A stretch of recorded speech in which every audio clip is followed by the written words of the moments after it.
नमस्कार, मैं सुमन कुमारी। आपका स्वागत है हमारे YouTube चैनल क्विट एजुकेशन में। आज मैं एनसीईआरटी एक्सरसाइज 7.2 का सॉल्यूशन लेकर आई हूँ। पिछले वीडियो में हम लोगों ने देखा था एक्सरसाइज 7.1। आज हम लोग देखेंगे एक्सरसाइज 7.2। चैप्टर नंबर 6 ये रहा। यदि बिंदु 1, 2, 4, y, x, 6 और 3, 5 इसी क्रम में लेने पर एक समांतर चतुर्भुज के शीर्ष हो तो x और y ज्ञात करें।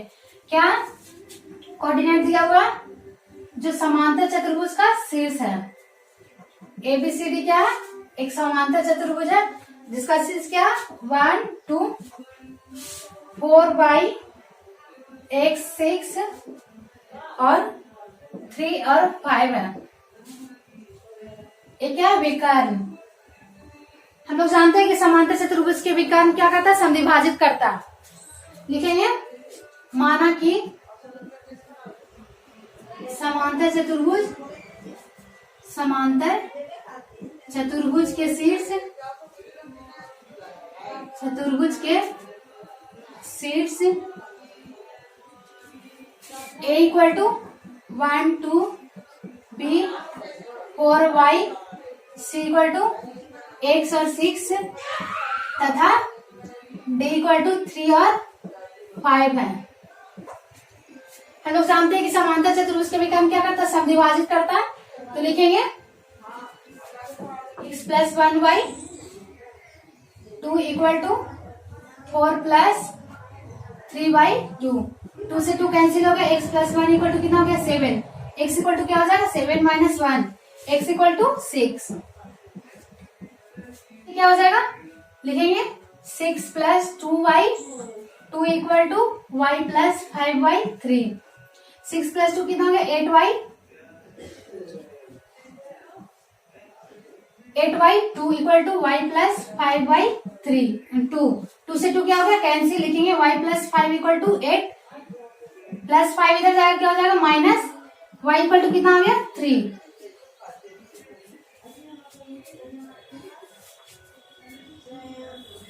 यही निकालना था। लिखेंगे अतः x इक्वल टू 6 तथा y इक्वल टू 3 है। ये रहा आंसर। x और y निकालना था तो x इक्वल टू कितना आ गया? 6 और y इक्वल टू 3। अब हम लोग आते हैं क्वेश्चन नंबर 7 पे। क्वेश्चन नंबर 7 ये रहा। बिंदु A का निर्देशांक ज्ञात कीजिए जहां AB एक वृत्त का व्यास है जिसका केंद्र 2 और -3 है तथा B के निर्देशांक 1 और 4 है। AB क्या है? एक वृत्त है जिसका व्यास क्या है? AB व्यास है और A और B का कोऑर्डिनेट दिया हुआ। A नहीं दिया हुआ, इसको x और y मानेंगे। B कितना दिया? 1 और 4। कितना दिया? 2 और -3 है। इसको क्या मानेंगे? C। केंद्र है यानी ये दोनों क्या हो जाएगा? AB क्या व्यास, तो ये दोनों क्या हो जाएगा? त्रिज्या बराबर होगा दोनों का। तो C क्या हो जाएगा? मध्य बिंदु। लिखेंगे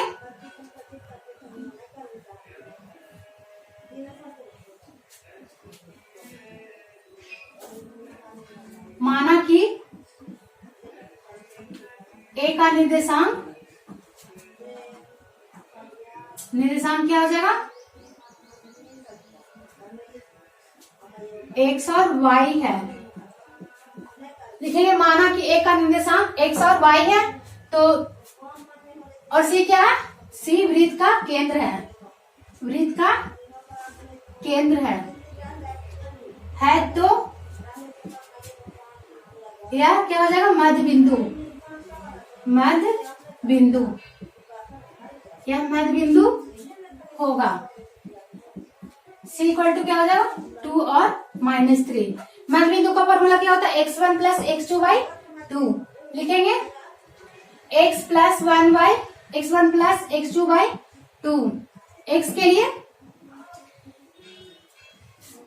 x1 प्लस x के लिए क्या हो जाएगा? x1 plus x2 by 2।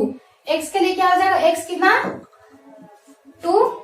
लिखेंगे 2 equal to x plus x1 कितना? x और x2 कितना हो जाएगा? 1 बाई 2। क्रॉस मल्टीप्लिकेशन करेंगे कितना हो गया? 4। x plus 1 equal to 4। 1 इधर आएगा तो क्या हो जाएगा? -1। तो 4 - 1 कितना हो गया? 3। y के लिए क्या हो जाएगा? y1 plus y2 by 2। y1 कितना दिया हुआ, y कितना -3, y1 कितना हो जाएगा 4 और y2 y लिखेंगे 4 प्लस y/2 क्रॉस मल्टीप्लीकेशन करेंगे कितना हो गया -6 = 4 प्लस y। इसको क्या करेंगे इक्वल टू किधर लाएंगे, क्या हो गया -6 - 4 = -10 लिखेंगे। अतः a का निर्देशांक क्या हो जाएगा 3 और -10 है। ये रहा आंसर। हम लोग आते क्वेश्चन नंबर 8 पे। क्वेश्चन नंबर 8 ये रहा, यदि a और b क्रमशः -2 और -2 और 2 और -4 हो तो बिंदु P के निर्देशांक ज्ञात कीजिए। AP = 3/7, AB हो तो P रेखाखंड AB पर स्थित है। रेखाखंड AB है जिस पर क्या है P कोई बिंदु स्थित है जिसको मान लेंगे हम लोग x और y दिया हुआ है। लिखेंगे माना कि बिंदु P का निर्देशांक कितना है, निर्देशांक x और y है। a का कोऑर्डिनेट कितना -2 और b का कोऑर्डिनेट कितना 2 और -4 है दिया है। AP = 3/7 AB क्या दिया हुआ AP = 3/7 AB लिखेंगे AP/AB = 3/7। AP कितना हो जाएगा 3 और AB कितना हो जाएगा AB कितना पूरा 7, ये पूरा 7 और AB कितना 3 तो PB निकल जाएगा 7 - 3 कितना हो गया 4 लिखेंगे PB = 7 - 3 = 4। अब क्या निकालना AB है रेखाखंड P को कितना, रेखाखंड AB है जो P को 3:4 में विभाजित कर रहा है। mx2 + nx1 y m + n x कितना × 2 + 4 × -2 y m + n m + n कितना होगा 3 + 4 कितना हो गया 6 - 8/7 6 - कितना हो गया -2/7। अब क्या निकालेंगे y के लिए लिखेंगे, y के लिए क्या हो जाएगा my2 + ny1 y m + n my2 क्या होगा m का वैल्यू 3 और y2 क्या -4 लिखेंगे 3 × -4 plus 3 × -4 plus 4 × 7 4 × -2 y m + n कितना हो गया m + n 7 हो जाएगा कितना हो गया -12 - 8/7 कितना हो गया -20/7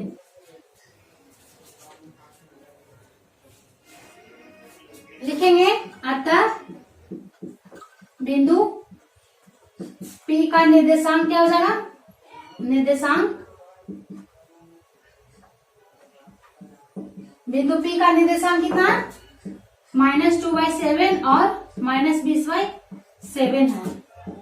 ये रहा आंसर। क्वेश्चन नंबर 9 पे। क्वेश्चन नंबर 9 ये रहा,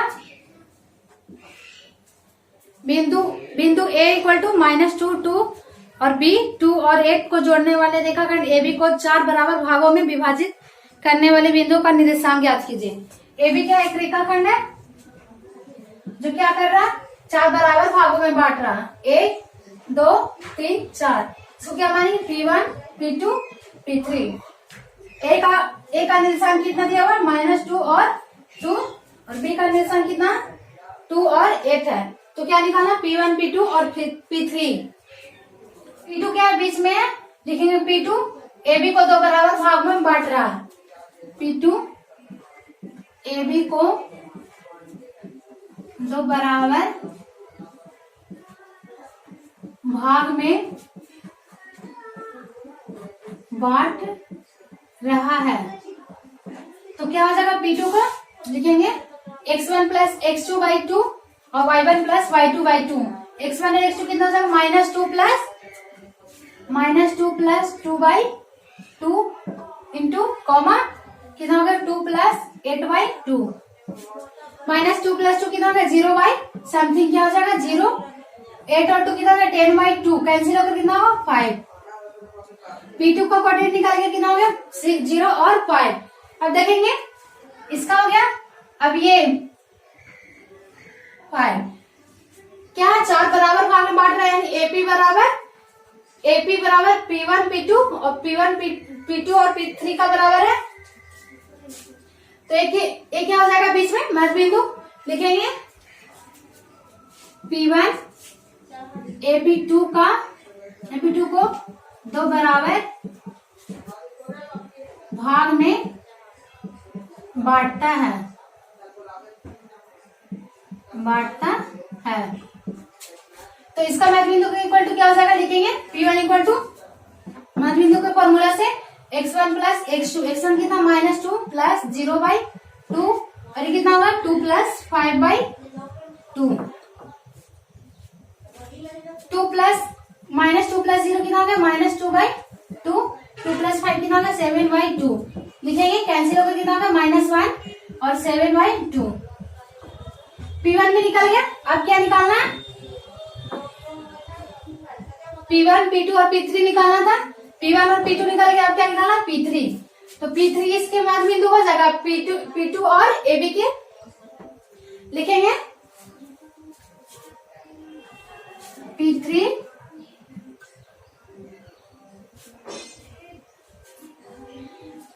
लिखेंगे P3 P2B का मध्य बिंदु है इसलिए P3 इक्वल टू क्या हो जाएगा x1 + x2/2 P3 का वैल्यू कितना -1 और 7/2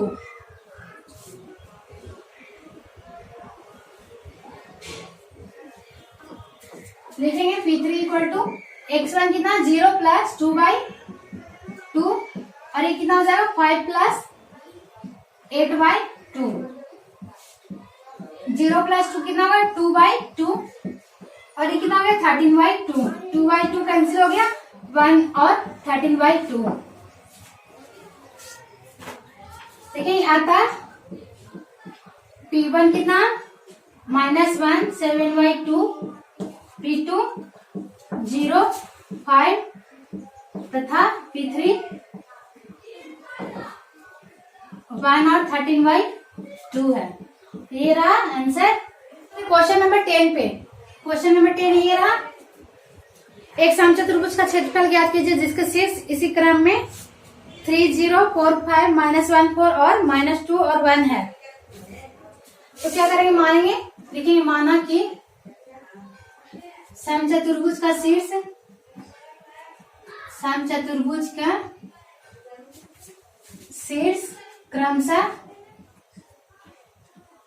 क्रमशः A इक्वल टू कितना होगा 3 0 B 4 5 C कितना -1 4 तथा D -2 और -1 है। क्या एक समचतुर्भुज है ABCD एक समचतुर्भुज है उसका क्या निकालना क्षेत्रफल निकालना। समचतुर्भुज का क्षेत्रफल क्या होता है लिखेंगे समचतुर्भुज का क्षेत्रफल 1/2 D1 × D2 क्षेत्रफल क्या होता है 1/2 D1 × D2 विकर्ण पहला विकर्ण और दूसरा विकर्ण का गुणनफल के आधा। तो क्या निकालेंगे हम लोग विकर्ण निकालेंगे। विकर्ण निकालने के लिए दूरी सूत्र का प्रयोग करेंगे लिखेंगे AC क्या है AC equal to √x2 - x1 का whole square plus y2 - y1 का होल स्क्वायर। x2 - x1 क्या हो जाएगा A और C के कोऑर्डिनेट में -1 -3 -1 -3 का whole square plus y2 - y1 क्या हो जाएगा 4 - 0 का होल स्क्वायर। -1 और -3 कितना होगा -4 -4 का स्क्वायर कितना होगा 16 प्लस 4 का स्क्वायर 16 लिखेंगे कितना होगा 32। इसको क्या लिख सकते हैं 16 × 2। अब क्या करेंगे स्क्वायर निकालेंगे अलग अलग 16 का स्क्वायर कितना हो गया 4√2 पहला विकर्ण निकल गया, दूसरा विकर्ण क्या हो जाएगा, लिखेंगे B D equal to root under x2 minus x1 plus y2 minus y1 का होल स्क्वायर। लिखेंगे बी डी में x2 माइनस x1 क्या होगा, -2 और 4। लिखेंगे -2 माइनस 4 का होल स्क्वायर प्लस -1 माइनस 5 का होल स्क्वायर। कितना हो गया, -2 और -4 -6 माइनस 6 का स्क्वायर 36 प्लस -6 का स्क्वायर 36। कितना हो गया ये 72 यानी 6√2। एसी और बीडी निकल गया। लिखेंगे समचतुर्भुज का क्षेत्रफल। समचतुर्भुज के क्षेत्रफल क्या हो जाएगा, 1/2 D1 इंटू D2। D1 क्या है, AC इंटू BD। लिखेंगे 1/2 AC का वैल्यू कितना, 4√2 इंटू 6√2। कैंसिल होगा, कितना हो गया 2, मल्टीप्लाई करेंगे 6 इंटू 2 12 इंटू √2 कितना है 2 इक्वल टू 24 वर्ग इकाई। ये रहा आंसर।